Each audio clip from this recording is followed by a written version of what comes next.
O milionário expulsou a faxineira, mas quando ouviu ela cantar, caiu de joelhos em desespero. Lucas Ferreira era um homem de 38 anos, bilionário, poderoso, temido.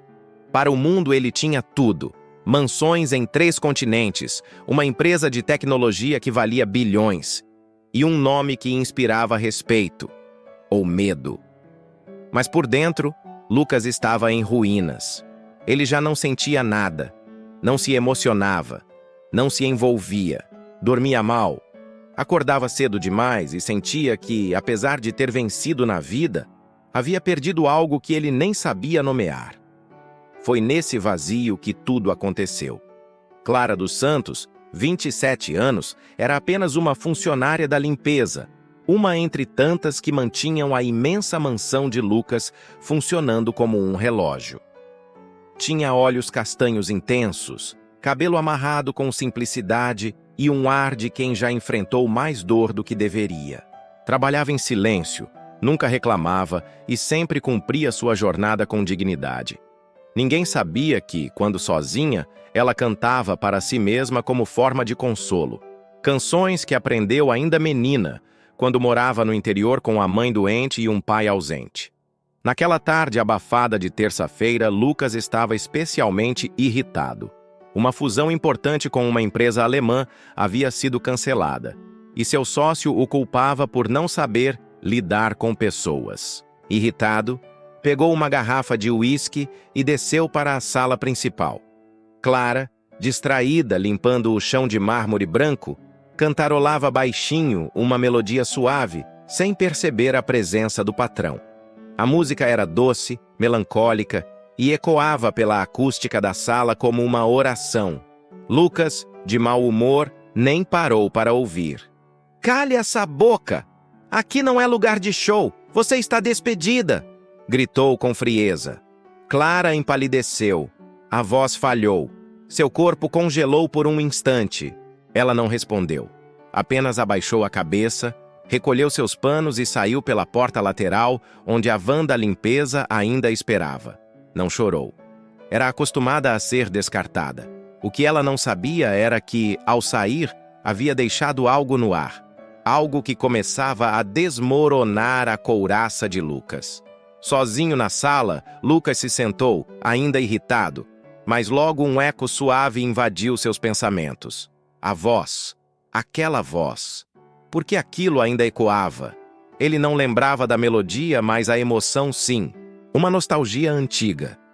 Como se a voz dela tivesse tocado uma parte dele que estava esquecida. Ou morta. Levantou-se devagar.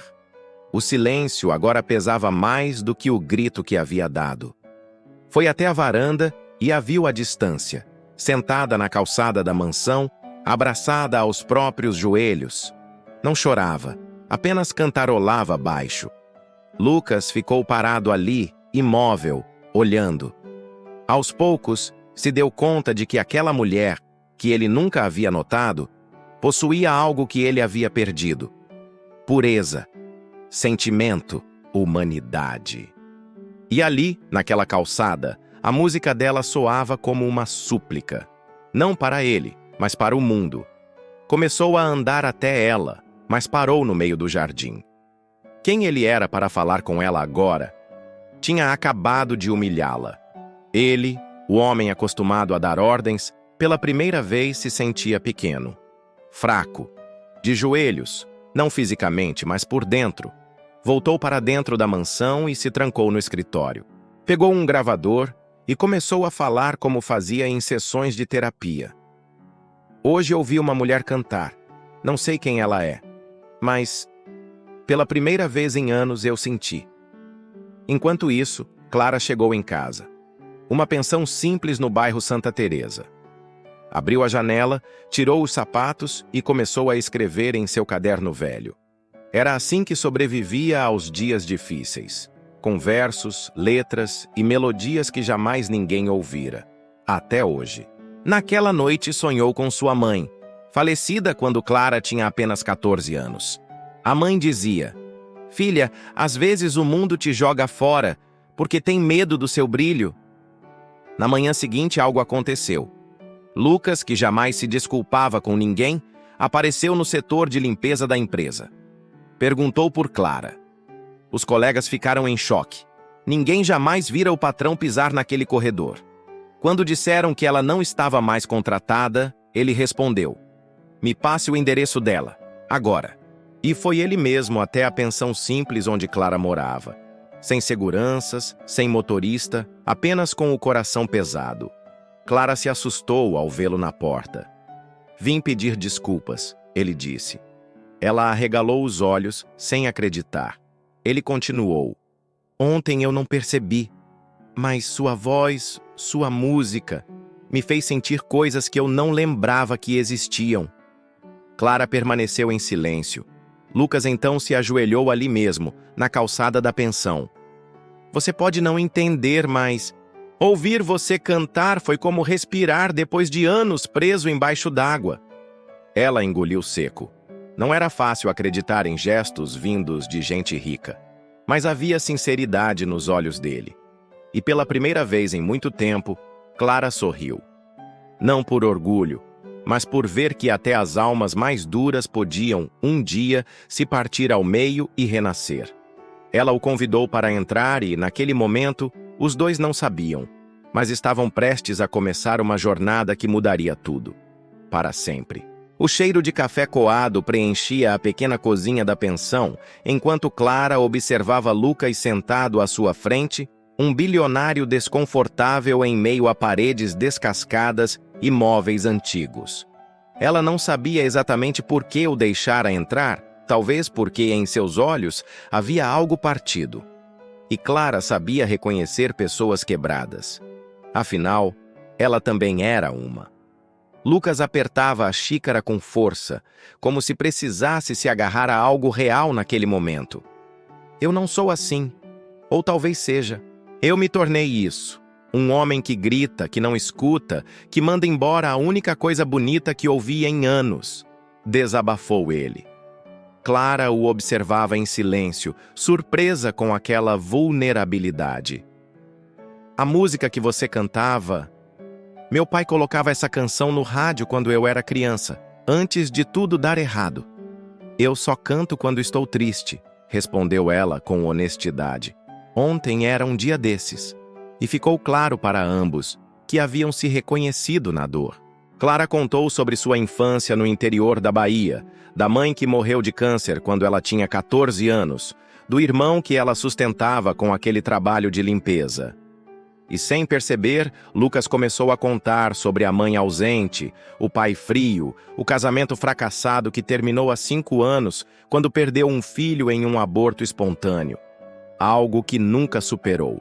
Ali, naquela cozinha simples, 2 mundos se cruzavam não por interesse, mas por feridas abertas. E quando o relógio marcou 9 horas, Lucas percebeu que havia se esquecido da reunião mais importante do mês. Pela primeira vez, isso não importava. Nos dias que se seguiram, Lucas não conseguiu parar de pensar nela. Tentou, racionalizou, chamou de curiosidade. Mas o fato era que, ao ouvi-la cantar, algo havia despertado. Voltou à pensão mais 3 vezes naquela semana. Na 4ª vez, trouxe um violão antigo que estava empoeirado na mansão. "Não sei tocar, mas acho que você saberia o que fazer com isso", disse. Clara pegou o instrumento com respeito.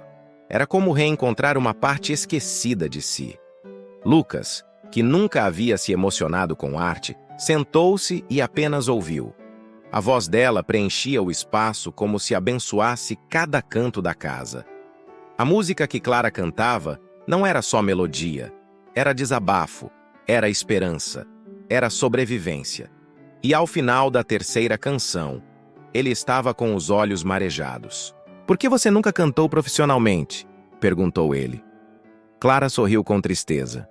"Quem ia me ouvir, Lucas? Gente como eu nasce para limpar o palco, não para subir nele." Essa frase cortou fundo.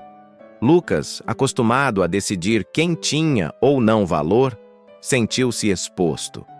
Pela primeira vez, entendeu o que era ser invisível. Nos dias seguintes, começou um movimento inesperado. Lucas passou a visitá-la em horários aleatórios, às vezes, só para ouvi-la cantar. Outras levava livros, discos antigos ou café quente. A mansão sentia sua ausência, mas ninguém tinha coragem de questionar.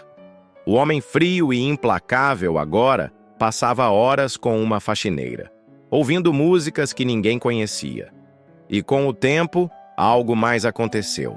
Lucas começou a rir, a dormir melhor, a ouvir com atenção, a lembrar do que era ser humano. A equipe da empresa começou a notar as mudanças. Ele passou a tratar os funcionários com mais respeito. Voltou a sorrir.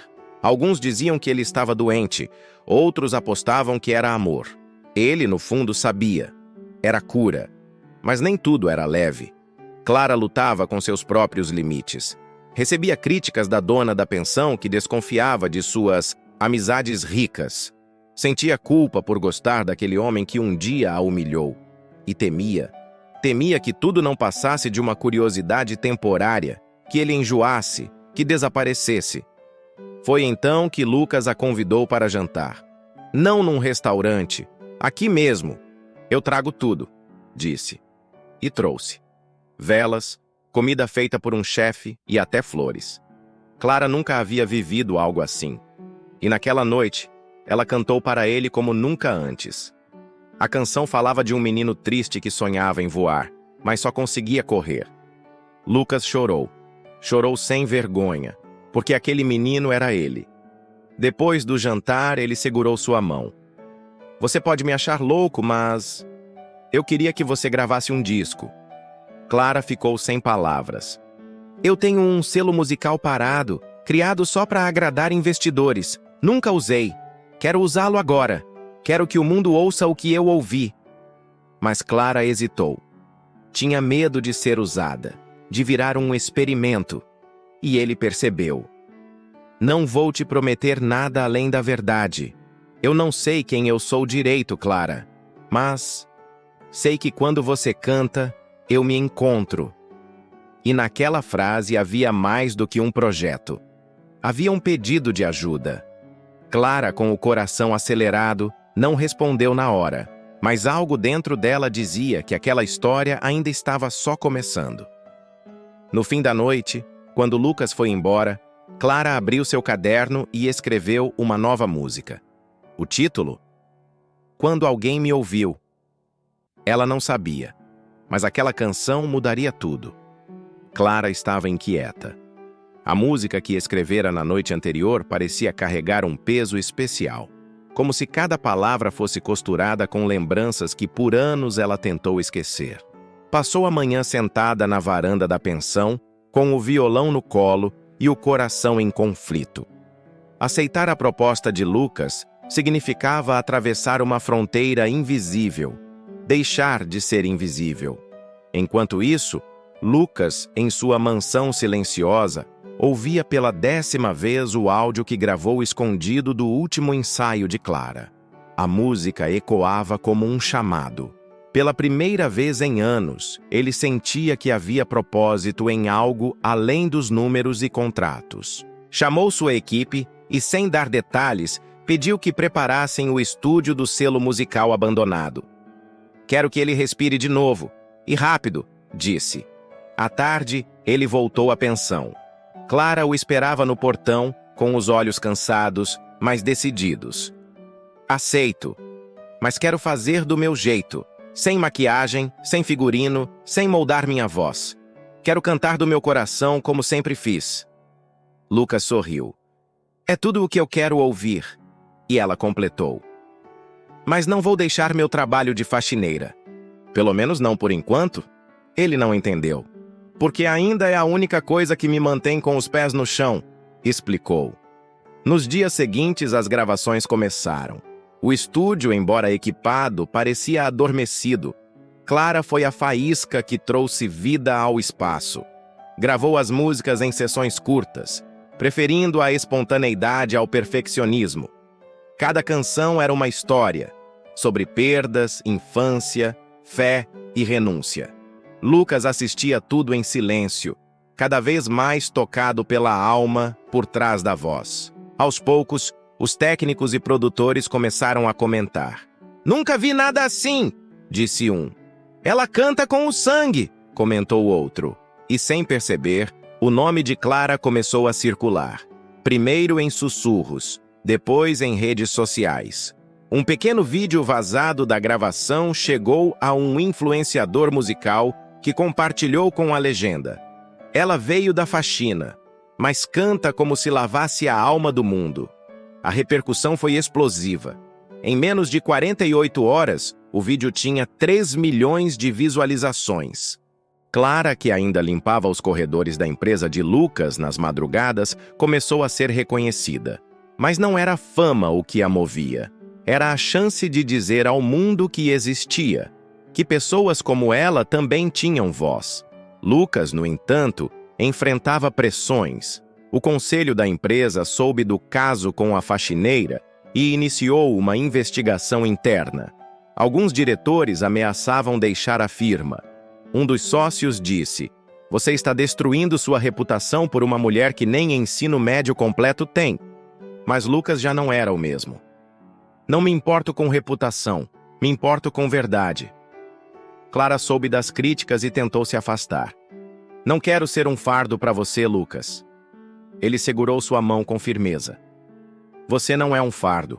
Você é a única coisa que me fez levantar da cama sem remédio nos últimos anos."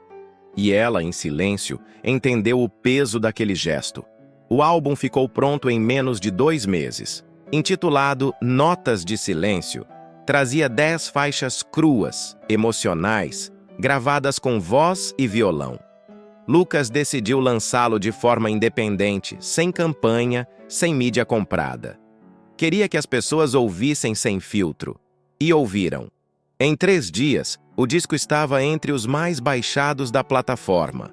A crítica dizia: "Clara não canta músicas, canta verdades." Mas junto da luz veio a sombra. Um jornalista investigativo publicou uma matéria: "A Cinderela da Faxina. História ou estratégia de marketing?" Insinuava que tudo não passava de uma armação para humanizar a imagem do empresário. Lucas ficou furioso. "Não vou deixar que joguem lama em você", disse a Clara. Mas ela o interrompeu. "Deixe. Quem me conhece sabe quem eu sou. A verdade tem voz, e ela não se cala." Mesmo assim, a pressão aumentava. Os investidores ameaçavam retirar apoio. O selo podia ser fechado. Lucas convocou uma coletiva de imprensa e, diante de dezenas de jornalistas, declarou: "Se perder contratos for o preço por dar voz a alguém como a Clara, então eu pago com alegria, porque ela me salvou. E se ouvirem com o coração aberto, talvez salvem vocês também." Aquela fala viralizou. E o que era crítica virou apoio. Artistas famosos começaram a citar Clara como referência de autenticidade. Ela foi convidada para programas de televisão, mas recusava quase todos. Preferia continuar vivendo como antes. "Fama não lava louça, não cuida do meu irmão e não canta por mim", dizia com simplicidade. Em uma dessas raras entrevistas, um apresentador perguntou: "Você acha que o amor mudou a sua vida?" E ela respondeu com um sorriso: "O amor não mudou minha vida. Ele me fez lembrar que eu tinha uma." Enquanto isso, Lucas preparava algo especial. Um concerto. Um teatro pequeno, mas simbólico. Ali, Clara cantaria ao vivo pela primeira vez para uma plateia. Só que ela não sabia ainda. Ele queria surpreendê-la. No último parágrafo de seu diário, Clara escreveu naquela noite: "Nunca pensei que alguém como eu teria algo a dizer ao mundo. Mas agora que ouviram, espero que nunca mais se esqueçam de escutar o invisível." E o mundo não esqueceria. O teatro tinha apenas 312 lugares. Era um espaço antigo, reformado por Lucas meses antes em memória da mãe, que adorava música e dizia que as melhores canções eram cantadas de olhos fechados. Clara não sabia que aquele lugar existia. Muito menos que seria ali sua primeira apresentação ao vivo. Lucas havia feito tudo em segredo, como uma homenagem silenciosa a tudo que ela o ajudara a reconstruir. Naquela manhã, Clara limpava o saguão do prédio como de costume, quando Lucas apareceu com um sorriso nos lábios e um vestido azul petróleo nas mãos. "Hoje você não vai usar uniforme. Vai usar isso", e vai cantar como nunca. Ela arregalou os olhos. Cantar? Aonde? Assim? Sem avisar? Ele apenas respondeu: confia em mim. Horas depois, ela estava no camarim improvisado. Suas mãos tremiam. O coração parecia uma bateria de escola de samba. Ela olhou-se no espelho e quase não se reconheceu. Não pela roupa, nem pela maquiagem sutil, mas pelo brilho nos olhos. Era esperança. Algo que há muito não habitava ali. Do lado de fora, os ingressos esgotaram em menos de 3 horas. Fãs, curiosos, artistas, jornalistas, todos queriam ver com os próprios olhos a mulher que virou lenda urbana. Muitos diziam: ela salvou a alma do empresário mais duro da cidade. Outros apenas queriam ouvir. Em silêncio, com o peito aberto, Lucas foi até o camarim minutos antes da estreia. Não disse muito. Apenas segurou as mãos dela e sussurrou: hoje é só você e o mundo. Mas, se você se perder, olhe para mim. Estarei na primeira fileira. Ela assentiu, com lágrimas presas no canto dos olhos. Nunca havia sentido tanto medo, nem tanta força. As luzes se apagaram. Um feixe de luz branca iluminou o centro do palco. E sozinha, com um violão e um banquinho, Clara entrou. O silêncio era absoluto. Nenhum som, nenhum cochicho. Era como se o mundo estivesse prendendo a respiração. Ela sentou-se, respirou fundo e disse apenas: boa noite, eu sou Clara, e eu vim contar histórias que ninguém quis ouvir até agora. A primeira música foi Janela da Cozinha, sobre sua mãe cantando enquanto lavava a louça. Depois veio Piso Frio, uma canção sobre os dias em que dormiu no chão com o irmão, com medo da chuva entrar pela fresta do telhado. Cada nota era um arrepio, cada verso uma ferida aberta que, ao ser cantada, cicatrizava. Na terceira música, ela engasgou. As palavras não saíam. Os olhos marejados procuraram Lucas na plateia. E lá estava ele, de pé, com a mão sobre o peito e os olhos fixos nela. Aquilo bastou. Clara sorriu com a alma. Continuou a canção com mais força, como quem encontra o caminho de volta para casa. Durante 70 minutos, o mundo desapareceu. Não havia fama, nem câmera, nem julgamento. Só havia Clara e sua verdade. Ao final da última música, Roupa no Varal, ninguém aplaudiu imediatamente. Muitos estavam chorando. Outros pareciam sem ar. E então, uma palma tímida ecoou. Depois outra. Até que o teatro inteiro se levantou em um aplauso que durou mais de 5 minutos. Clara não sabia o que fazer. Nunca havia recebido sequer um parabéns completo em sua vida. Chorou, ajoelhou-se e agradeceu. Ali, diante de estranhos que agora sabiam seu nome, ela sentiu-se inteira pela primeira vez. Obrigada por me ouvirem. Obrigada por me verem, disse, antes de sair do palco com os olhos fechados, como sua mãe fazia ao cantar. Na saída do teatro, repórteres esperavam. Famosos queriam abraçá-la. Produtores lhe ofereciam contratos milionários. Mas ela recusou a todos.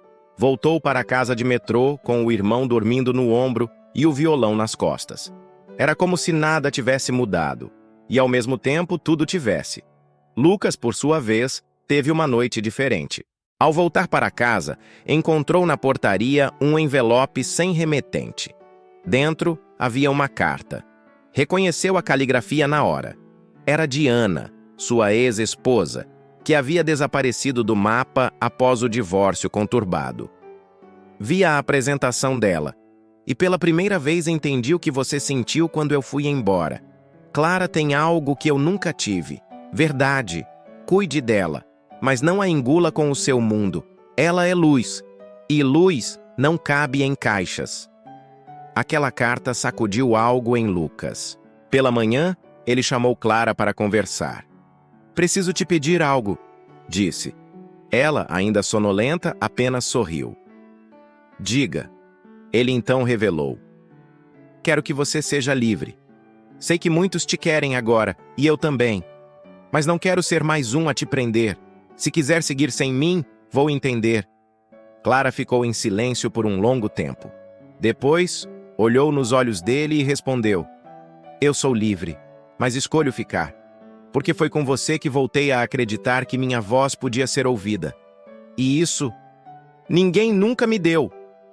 Naquela noite, sentados na sacada da pensão, olhando as luzes da cidade, Lucas tirou do bolso uma caixinha. Não era um anel, era uma chave. É da casa onde cresci. Quero que você conheça e decida se é lá que quer recomeçar. Clara aceitou, não como quem diz sim a uma nova vida, mas como quem entende que a vida, às vezes, nos dá uma segunda chance, dentro da mesma história. O tempo parecia ter desacelerado desde a noite mágica no teatro. Clara agora era conhecida, requisitada, aplaudida. Mas não se perdia na fama. Continuava indo ao mercadinho da esquina com o irmão, lavando a própria roupa e cuidando das plantas da pensão como quem ainda precisava delas para respirar. Era como se, no fundo, tivesse medo de que tudo aquilo desaparecesse de novo. Lucas, por outro lado, mergulhava cada vez mais fundo em sentimentos que jamais permitira florescer. Nunca havia amado assim, com calma, com desejo de cuidar e ser melhor. Porém, quanto mais Clara crescia diante do mundo, mais ele sentia uma angústia silenciosa, como se a qualquer momento algo pudesse tirá-la dele, algo que nem ele sabia nomear. Naquela manhã de terça-feira, tudo mudou. Clara estava ensaiando em casa, quando Lucas entrou sem avisar. Trazia uma caixa antiga nas mãos. Ela o olhou com curiosidade. O que é isso? Ele sentou-se no chão e a colocou entre eles. Algo que evitei por anos. Mas depois da sua última canção, eu precisei abrir.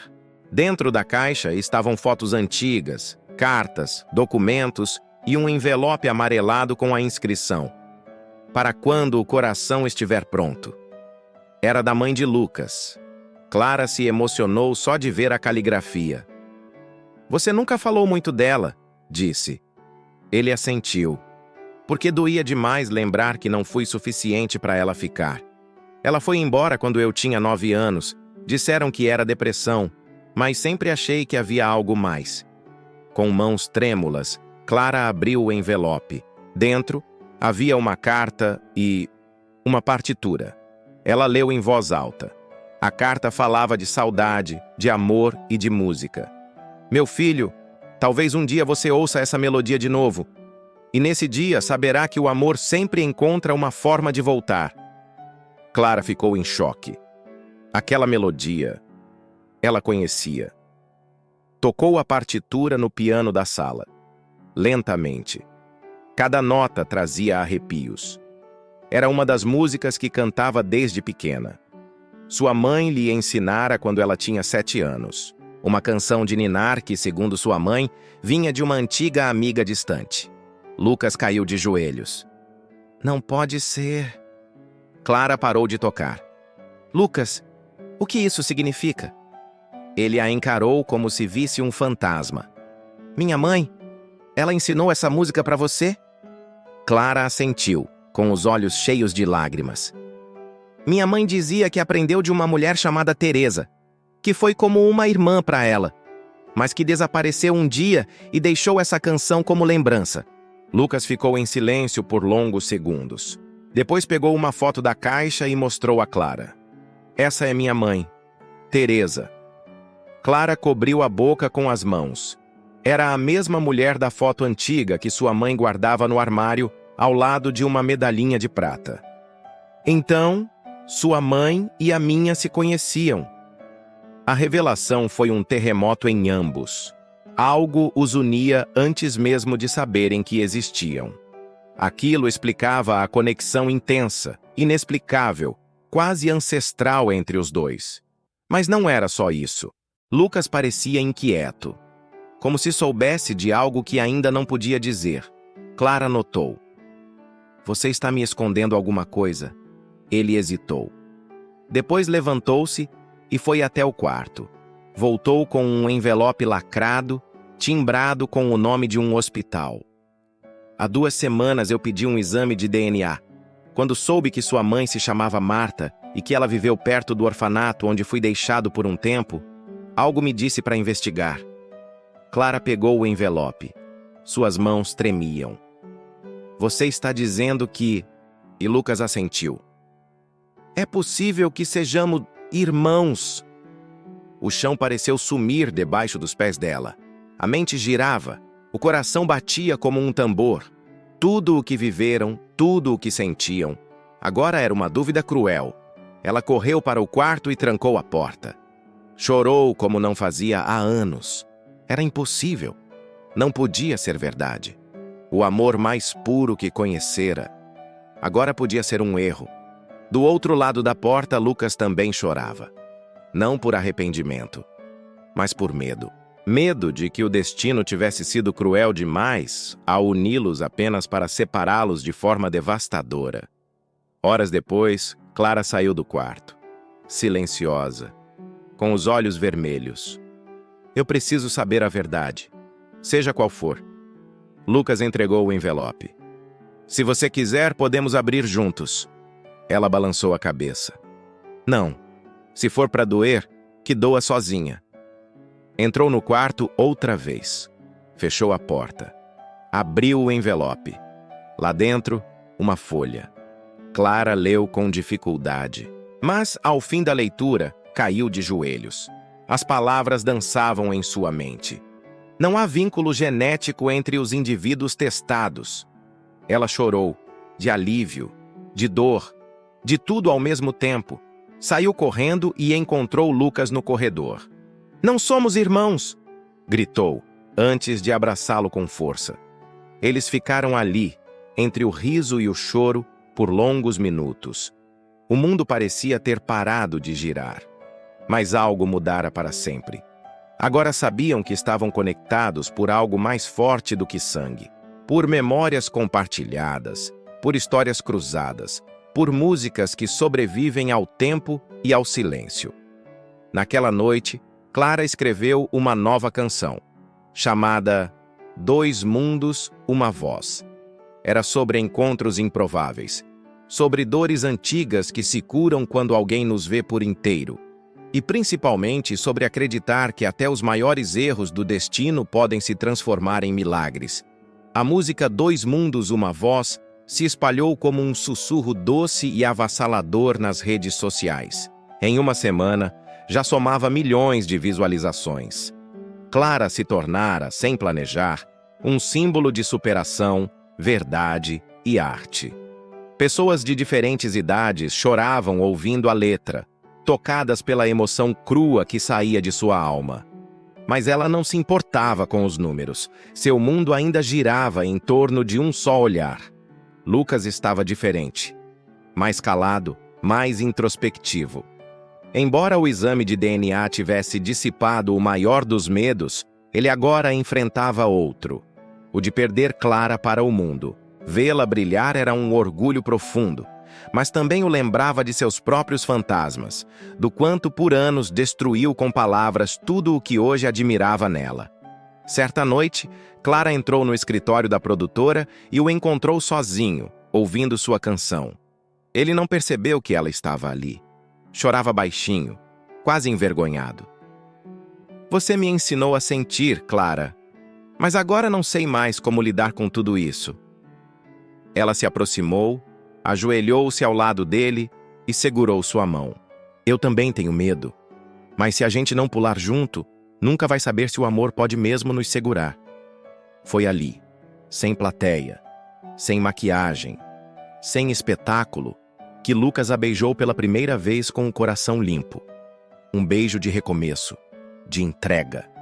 Não havia dúvidas, nem culpas, nem pressa.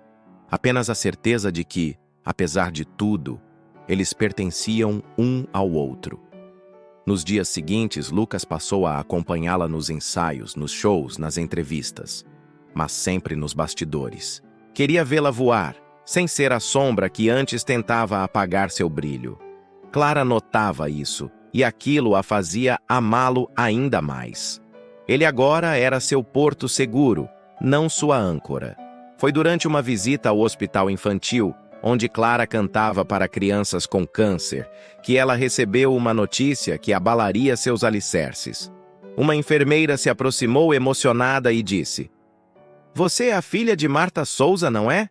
Ela cuidou da minha avó por anos. Eu me lembro bem." Clara sorriu surpresa. "Sim, sou. Conheceu minha mãe?" A enfermeira assentiu. Ela falava muito de uma mulher chamada Teresa. Disse que a melhor amiga dela tinha ido embora por medo, mas que ela havia perdoado. E, antes de falecer, deixou comigo uma carta. Pediu para entregar a filha dela se um dia cruzasse com ela. Clara, com os olhos marejados, segurou a carta com cuidado. Era a caligrafia da mãe. Tremida, mas reconhecível. Naquela noite, Clara e Lucas leram juntos. A carta falava de escolhas, de sacrifícios, de silêncios impostos por dor. Marta revelava que Teresa não a abandonou. Foi expulsa pela própria família, por estar grávida de um homem que não aprovavam. E que, para protegê-la, Marta acolheu Lucas por um tempo, enquanto Teresa buscava forças para fugir. Ouvir aquilo desfez os últimos nós que ainda apertavam o peito de Lucas. Minha mãe não foi embora por egoísmo, ela tentou me proteger. E então ele chorou tudo que havia guardado por décadas. Clara o abraçou com ternura.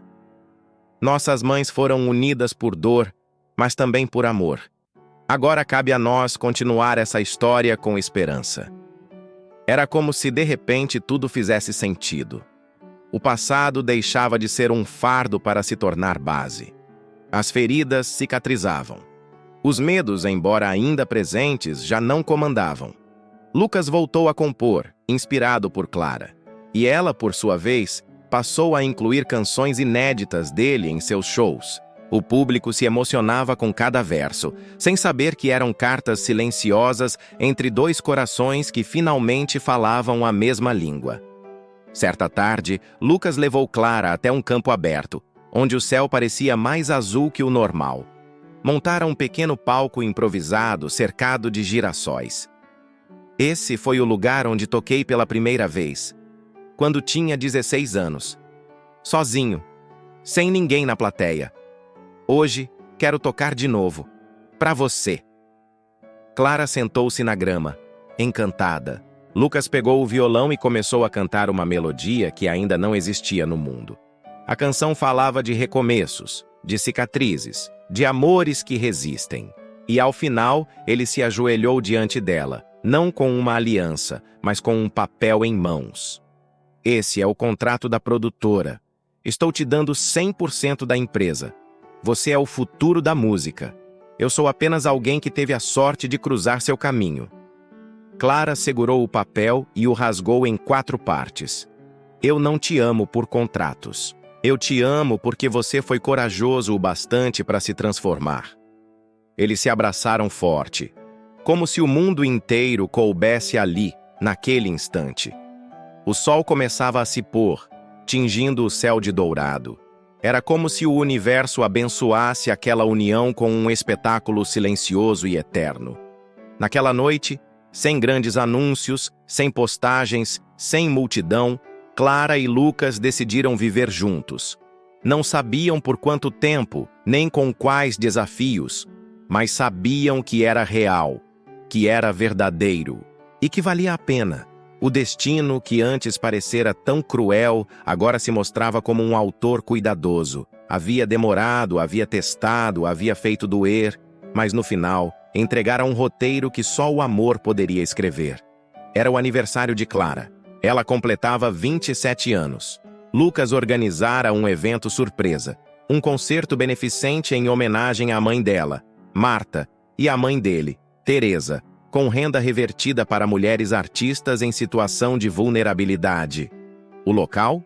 O velho Teatro Romano, fechado por décadas, reaberto especialmente naquela noite. Clara entrou no palco com os olhos marejados. A plateia estava lotada. Celebridades, fãs, crianças, idosos.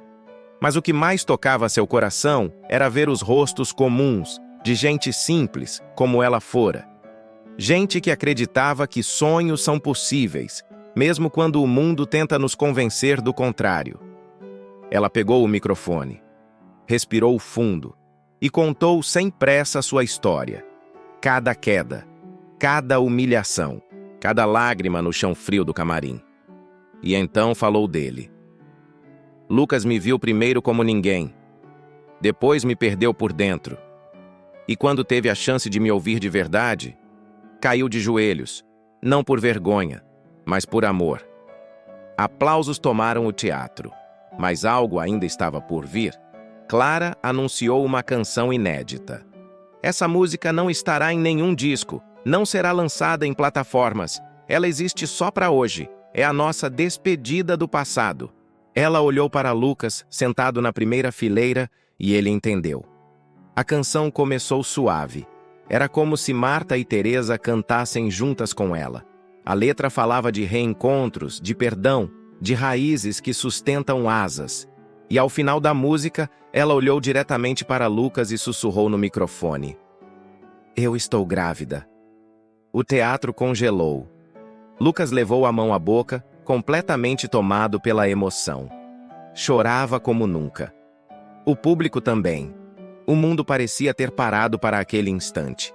Clara caminhou até ele, pegou sua mão e o puxou para o palco. Nosso filho vai saber que tudo valeu a pena. Cada dor, cada queda, nos trouxe até aqui.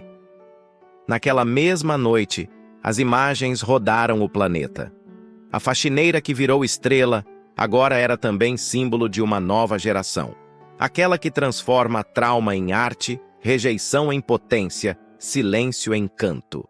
Meses depois, Clara decidiu se afastar dos palcos por um tempo. Queria viver a gravidez com calma, com os pés na terra. Lucas assumiu o papel de cuidador com leveza e alegria. Aprendeu a fazer papinhas, cantava canções de ninar e decorava o quarto com estrelas no teto. Para que nosso bebê saiba que pode sonhar, mesmo com os olhos abertos, dizia ele. O nascimento foi emocionante. Uma menina, morena, de olhos puxados como a avó Marta. Lucas segurava Clara na mão e chorava, repetindo. Ela vai saber quem foi você. Ela vai saber o quanto você lutou. E Clara, exausta e radiante, respondeu. Ela vai saber quem foi você também. O homem que teve coragem de mudar. O nome escolhido foi Teresa Marta, em homenagem às mulheres que deram tudo para que o amor sobrevivesse. Com o tempo, Clara voltou à música, mas agora, no seu tempo. Sem pressões. Gravava do estúdio montado em casa, com a filhinha no colo. Lucas produzia os arranjos, enquanto brincava de aviãozinho com a bebê. A antiga produtora virou fundação. Ajudava artistas a recomeçarem, a encontrarem voz, como Clara um dia encontrou. Anos se passaram. A história deles virou filme, livro, estudo de caso. Mas para eles, tudo aquilo era só pano de fundo.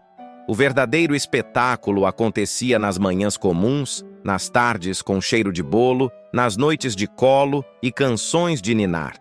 Um dia, já aos 38 anos, Clara recebeu um convite inesperado. Cantar na abertura das Olimpíadas. Seria a voz do Brasil para o mundo. Ela hesitou. Tinha medo de voltar aos palcos grandes, mas Lucas segurou sua mão. Você nasceu para isso. Agora o mundo inteiro precisa te ouvir. Ela aceitou. A apresentação foi histórica. Clara surgiu no centro do estádio, envolta por luzes e girassóis. Cantou para o planeta inteiro, mas antes da última nota, virou-se para a câmera e disse: Essa canção é dedicada ao homem que acreditou em mim quando nem eu acreditava, ao homem que um dia me expulsou, mas que depois caiu de joelhos e me pediu perdão. Foi ovacionada.